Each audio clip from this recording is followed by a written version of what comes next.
The grand ballroom of the Westbrook Hotel hadn't changed in 10 years.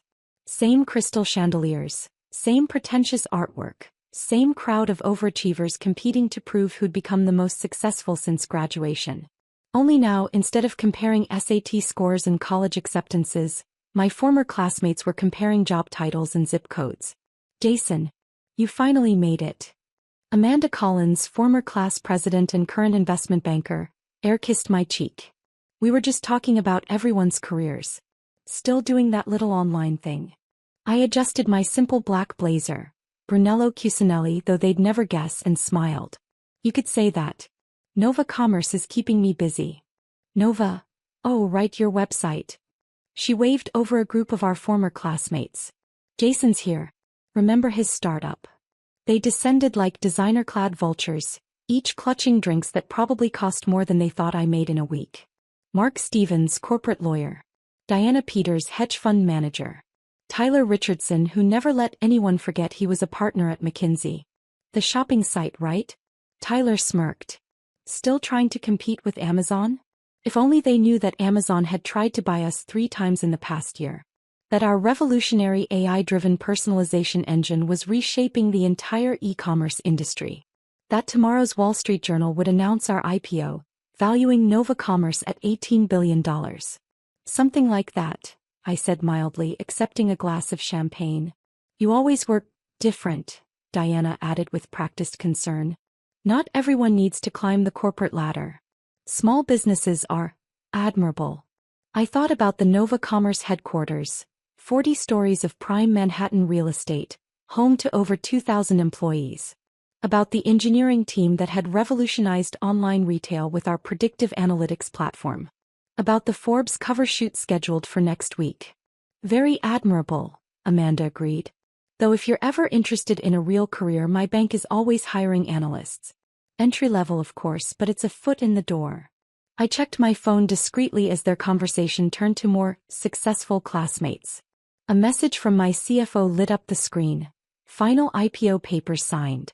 Goldman Sachs confirms pricing at $85 per share. We're all set for tomorrow's announcement. Still obsessed with your phone, Chin? Tyler leaned in, designer suit reeking of expensive cologne.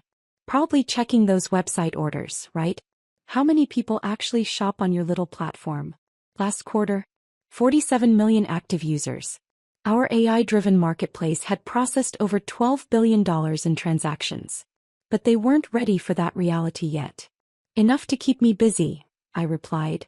Speaking of business, Mark interjected, did you see the buzz about that mysterious tech company going public tomorrow? Some e-commerce platform that's supposedly revolutionizing online retail with AI technology. My firm's been trying to get in on the IPO, but it's all very hush-hush. I hid my smile behind my champagne glass. Mark's law firm had been desperately pitching their services to Nova Commerce for months, unaware that the mysterious tech company was run by the classmate they were currently pitying. Sounds interesting, I managed. Apparently the founder is some brilliant tech visionary, Diana added. Very secretive. Nobody knows much about them, but the valuation numbers are insane. Speaking of numbers, Amanda turned back to me. How many employees does your website have now? Still working from home. I thought about my corner office overlooking Central Park. About the hundreds of engineers developing our next-generation AI systems. About the global operations center that managed millions of transactions daily. Just a small team, I said. That's nice. Her patronizing smile could have powered a small city. You know, my 16-year-old nephew runs an online store too. Maybe you two could exchange tips. The group laughed, that particular kind of laughter reserved for people they believed were beneath them. I'd heard it all through high school. The scholarship kid who spent lunch breaks coding instead of socializing, who wore department store clothes while they flaunted designer labels. You always were kind of a loner, Tyler remarked. Always on your laptop working on what did you call it? The future of shopping. Nova Commerce, I corrected quietly. And yes, I believed online retail could be more than just a digital catalog. That AI and machine learning could create personalized shopping experiences that would transform how people discover and buy products. That's adorable, Diana cooed. Still chasing that dream. But seriously, Jason, at some point you have to join the real world. We're 30 now. Time to get a proper job. My phone buzzed again. My executive assistant this time. CNBC wants to move up tomorrow's interview. Also, the New York Times profile is ready for final approval. Excuse me, I said, stepping away from the group. Need to handle something for work. Of course. Amanda called after me. Those online orders won't process themselves. I found a quiet corner of the ballroom and checked the messages flooding my phone.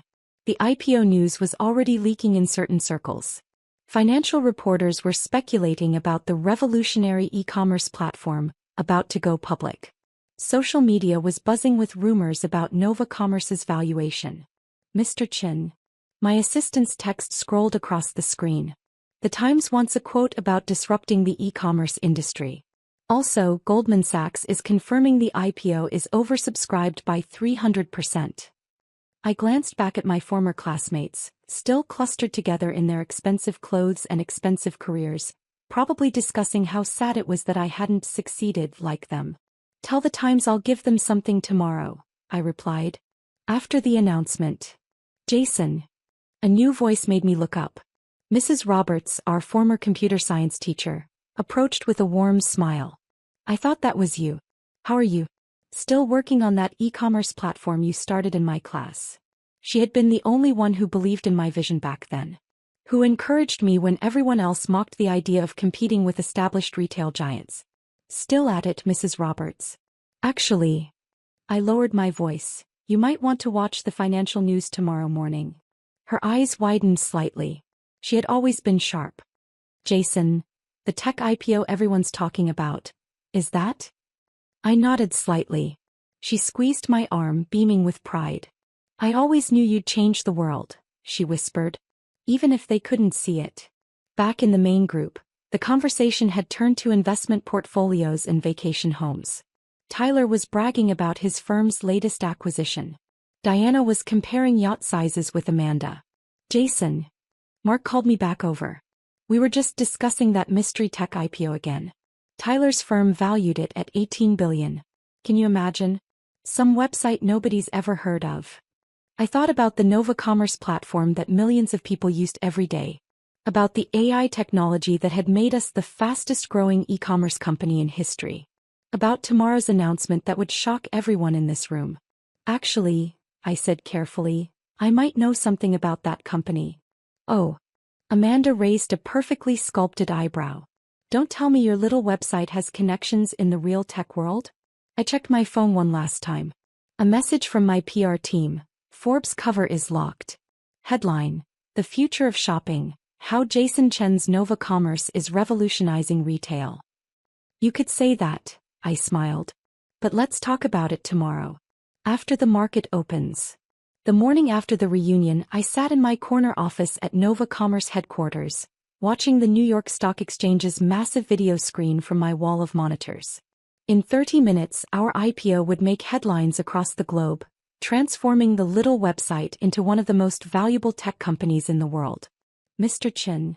My assistant Sarah appeared with my coffee. CNBC is set up in the conference room.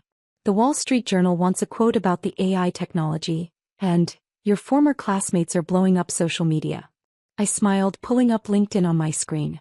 Sure enough, Amanda, Tyler, and the others were already sharing the breaking news about Nova Commerce's impending IPO. The same people who'd pitted my small business were now scrambling to show their connection to the company. Jason Chen's Nova Commerce. Revolutionary AI platform. Estimated $18 billion valuation. Amanda's post dripped with sudden recognition. So proud to have gone to school with such an innovative entrepreneur. #classmate success. My phone buzzed, a message from Mrs. Roberts, watching CNBC. Show them what that little website can do. The CNBC interview went smoothly. I explained our AI-driven personalization engine, the machine learning algorithms that predicted consumer behavior, and our vision for the future of retail. The reporter was particularly interested in how we'd built the platform from scratch, competing with giants like Amazon and Alibaba.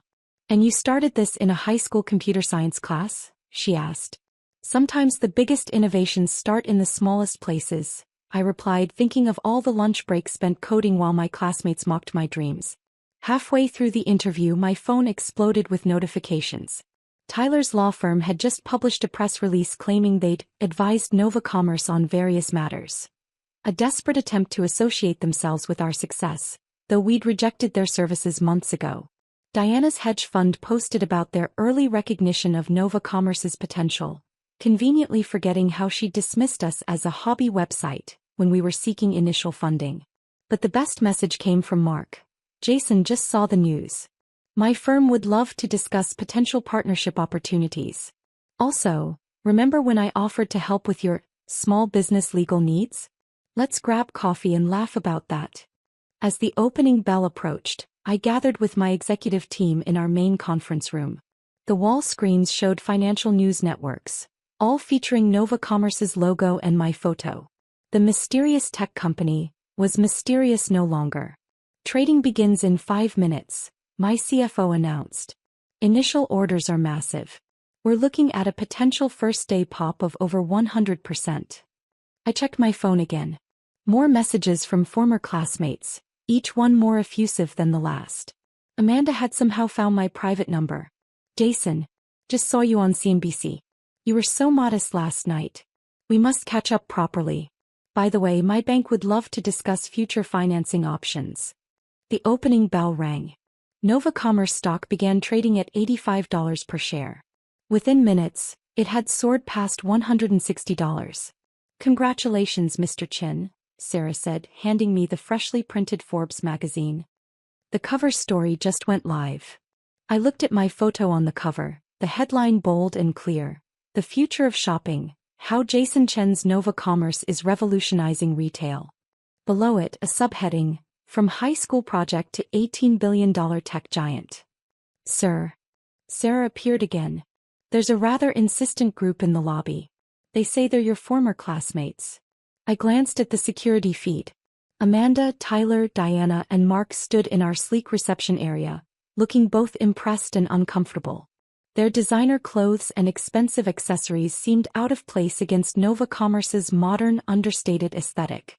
Send them up, I said. It's time they saw what a little website really looks like. They entered my office like tourists in a museum, eyes wide at the spectacular view, the wall of screens showing real-time transaction data, the awards and patents lining the walls. Jason, Amanda started, her voice having lost its condescending edge.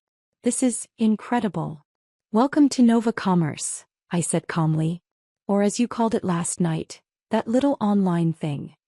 Tyler stepped forward, straightening his tie nervously. Listen about what I said. I had no idea. That my small business was revolutionizing e-commerce? That our AI technology was reshaping the entire retail industry? That we're now worth more than the companies you all work for combined? Diana clutched her designer handbag tighter. We just wanted to congratulate you. And perhaps discuss potential collaborations. Interesting, I said, turning to the screens showing our stock price still soaring. Last night you were offering me entry-level positions. Today you want collaborations. We were wrong, Mark admitted. So wrong. But you have to understand, you never told us. You never asked, I interrupted. You were too busy competing with each other, comparing job titles and vacation homes. Too focused on traditional success to see that the future was being built right in front of you. I gestured to the vast office space beyond my doors, where hundreds of engineers and developers worked on technology that would further transform online retail. That little website you mocked?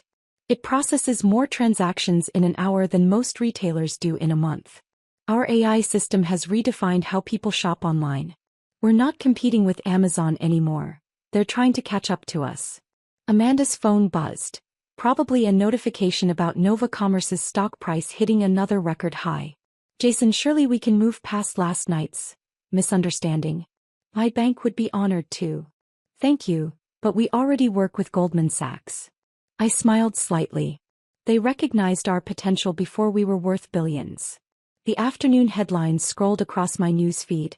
Nova Commerce IPO soars 150% on first day. Tech wunderkind Jason Chen becomes youngest tech billionaire. How a high school project transformed online retail.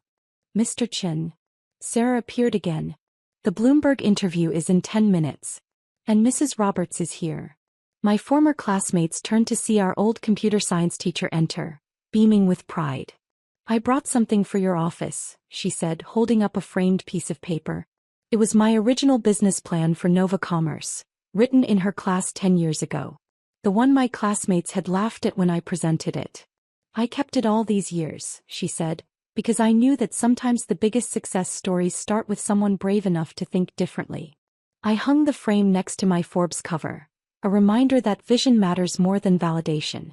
Thank you for stopping by, I told my former classmates. But I have a company to run. Sarah will show you out. That evening, as the sun set over Manhattan, I sat in my office reading the congratulatory messages flooding in from around the world. Tech leaders, retail giants, and venture capitalists who had once dismissed us were now praising our innovation. But the message that meant the most was a simple email from Mrs. Roberts. You didn't just build a website, Jason. You built the future. And you proved that success doesn't always look like what people expect. I looked at my original business plan hanging on the wall, then at the Forbes cover beside it. The little website had grown into something beyond anyone's imagination. Because sometimes the best revenge isn't proving others wrong. It's proving yourself right and changing the world in the process.